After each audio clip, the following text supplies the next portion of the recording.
So we're gonna redo this video because I was making a video and it was really going well, and then some dickhead freaking started honking at me. I guess because I don't think I was in the wrong lane. That's weird.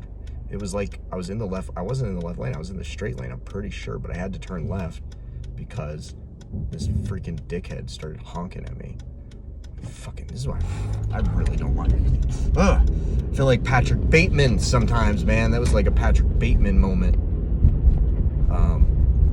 So truth is, guys, so I want to go into the red pill and try to understand the psyche of the red pill, because you can easily understand it when you look at the male, a lot of the masculine, a lot of people have an obsession with this movie, particularly in the red pill space, and it makes sense all of a sudden. The whole thing with Andrew Tate just makes more sense when you think about it. The fact that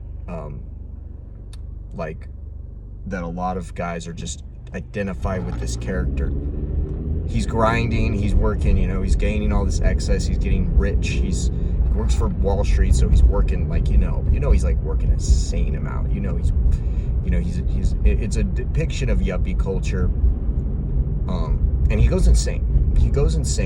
And he kills a bunch of people, which I don't like that part. I really find that disturbing, and I feel like this is something deeper in the male psyche than just the red pill, in my opinion. Like, on the leftist side, even on the leftist side, I would say there is a dark line of emasculated men who resent being rejected by women, and it isn't really, it is men's fault, and it isn't. It's one of those things. It's like men have been so emasculated, man. Like, throughout our lives, like, we've just been told the wrong things in relation to women. And the red pill kind of educates you, but it also kind of teaches you a toxic mentality where it's all like, it's such an extremely,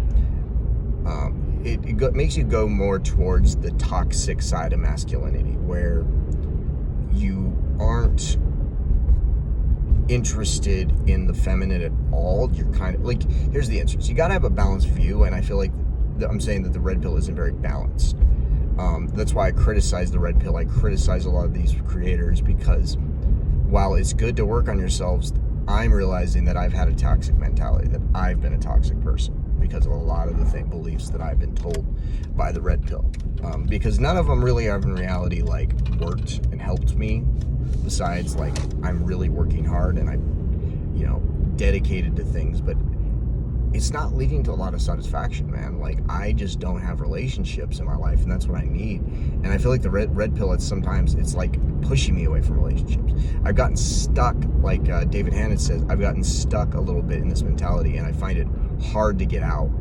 So I'm really trying to change my beliefs, and it's led to me to like a dead end where I am not interested in talking to women as much. It's like, it's not good. I'm not motivated by it. You know what I mean? That, like, I've still had this red pill mindset, even though I've been on NoFap for like 212 days.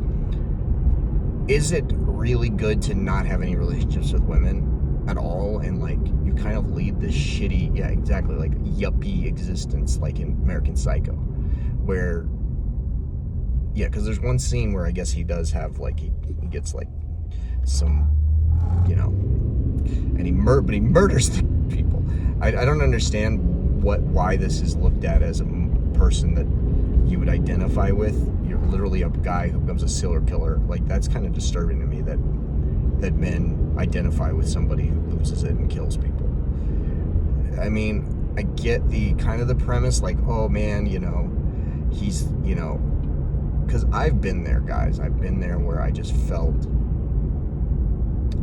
completely disconnected from the people around me.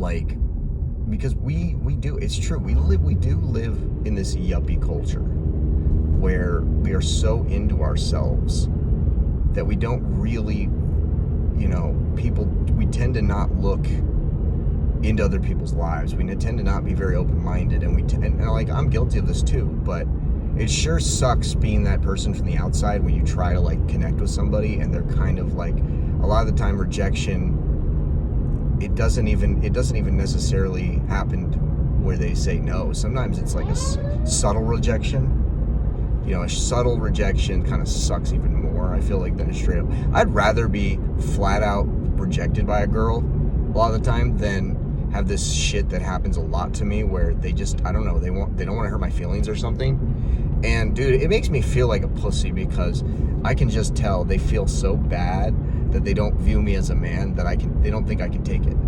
You know, and I want to be able to take rejection, man. Like, that's one of the things. I want to be able to, like, understand rejection and understand, you know, why I'm getting subtly rejected. I don't know if that makes sense, but I feel like I'm subtly getting rejected more than I get rejected straight up, like when I approach a girl. But maybe I'm overthinking this. But I can just tell the energy, and I put out the wrong energy. Like, I put out the wrong energy sometimes. I'm not perfect. I'm trying to fucking get there, man. It's fucking frustrating sometimes, though. It's like, I want to push myself to do that shit. But it's not easy, man.